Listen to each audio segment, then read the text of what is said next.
Hello students. In the previous videos, we had discussed articles and prepositions.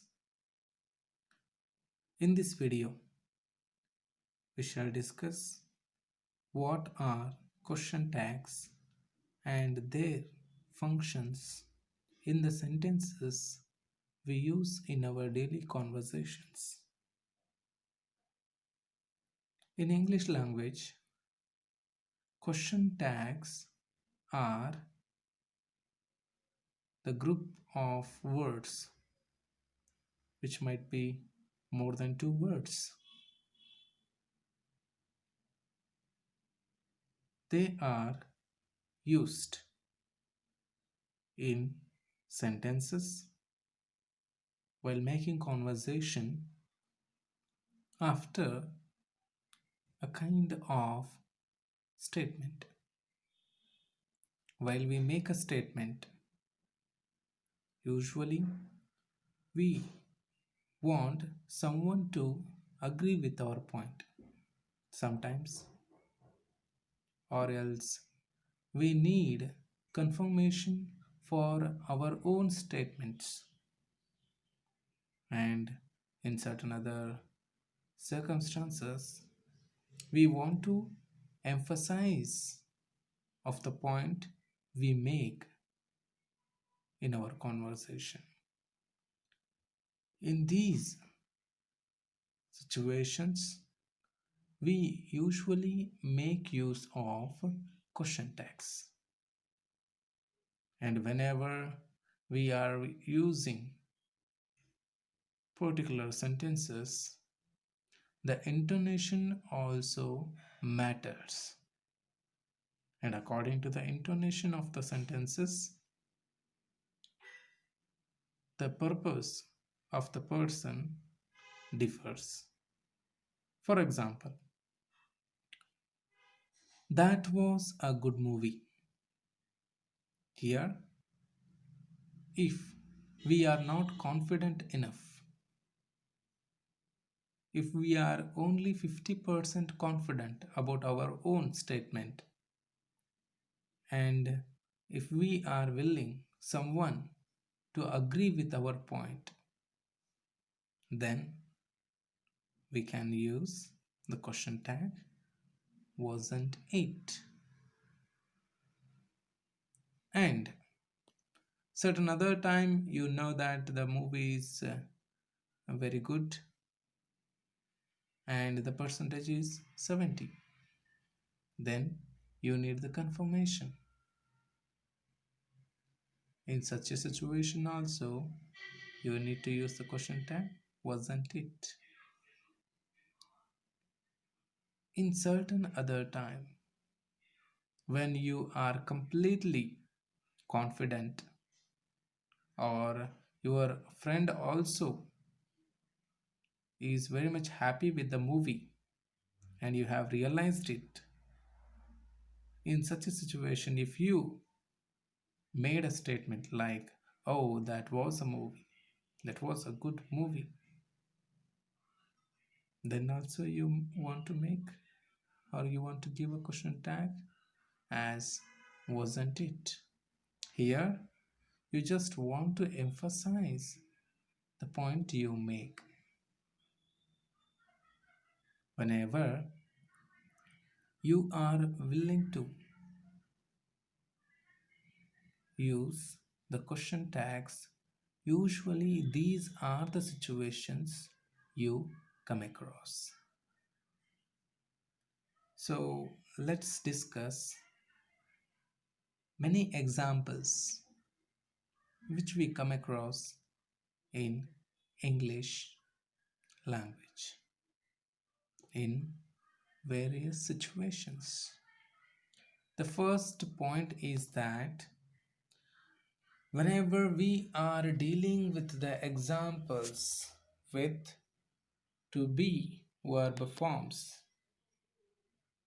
then what are the question tags we are going to come across? The first sentence is, He was a lawyer. Then what will be the question tag? Wasn't he? Here we need to have certain other points in our mind while giving the tags. Whenever we are using a positive sentence, then the tag will be in negative form. And whenever we are making use of negative, then the tag will be in positive. And this is one point we have to keep in our mind. Thereafter, we will also have to see what is the verb we have used in a particular sentence while giving the question tag. For example, here the first one, he was a lawyer. What is the main verb here? Was. And that is one of the verbs which come under to be form. And here the 2 points we have to follow are: the first point, recognizing the main verb, and the second point, whether it is a positive or negative sentence. Once we come to know that was is the main verb and also it is a positive sentence, then what will be the verb we have to use? Once again, was. But it should come along with the negative word called not. Then only it becomes negative question tag. For a positive sentence or statement, he was a lawyer, the negative question tag has to come. As he was a lawyer, wasn't he? Here, the person who is making the statement wants someone to agree with him. Hence, he is saying he was a lawyer, wasn't he? And here, the other person also usually says yes. Then second one, she is a singer. Here, what is the verb? Is. And what is the whether it is a positive or negative sentence? It is a positive sentence. Hence, the question tag is isn't she? The third one, they were not criminals. The question tag will be were they. Here, the question tag is in positive form, whereas the sentence itself is in negative form. Once again, we are not as humble as elephants. Here the statement is in a negative form and the question tag is in positive form. Usually in to be forms we come across the auxiliary verbs like am, is, are, was, were. And you come across many other sentences too. And usually all those statements are made because of only these three reasons.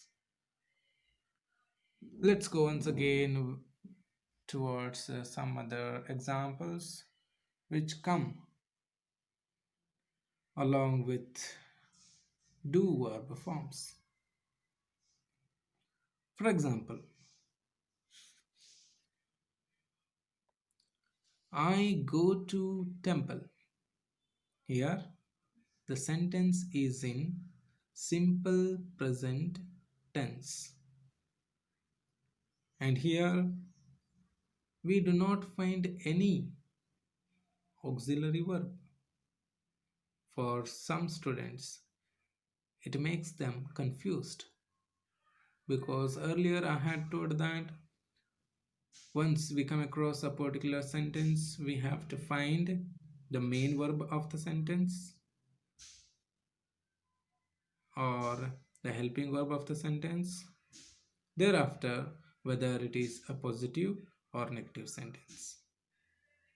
Here, we do not find any auxiliary verb, but still, we have to understand that though there is no auxiliary verb, there will be the verb called auxiliary verb called do here. I go to temple means I do go to temple, and it is a positive sentence. Automatically, the question tag will be don't I. Thereafter, second one, he speaks English. Though there is no word called does here, after he, do does not come, only does comes. Hence, understanding the existence of does here, we have to use the question tag called does not he or doesn't he.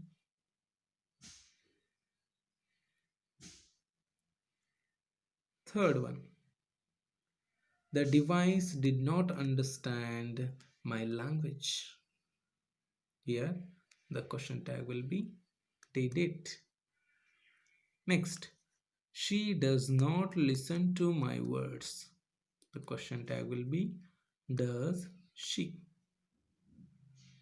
Once again, certain other points you have to keep in your mind are usually the statement ends with a comma and continues with a small letter of the auxiliary verb and ends once again with the question mark. Here the pronoun also should not begin with capital letter, and the auxiliary verb also should not begin with capital letter. And whenever we are referring to the name of a person also, it should come along with the pronoun. For example, Ramesh wants to drink. Here, instead of Ramesh, we have to say doesn't he. Like that, you can have many examples. You may come across examples in future tense also. For example, I shall reach my goal. Then, won't I? He will not come to my home tomorrow. Will he? So, like these examples, you come across many other examples too. But the point or the points you need to understand basically are these. Why actually we have to make use of question tags in our daily conversations. Thank you.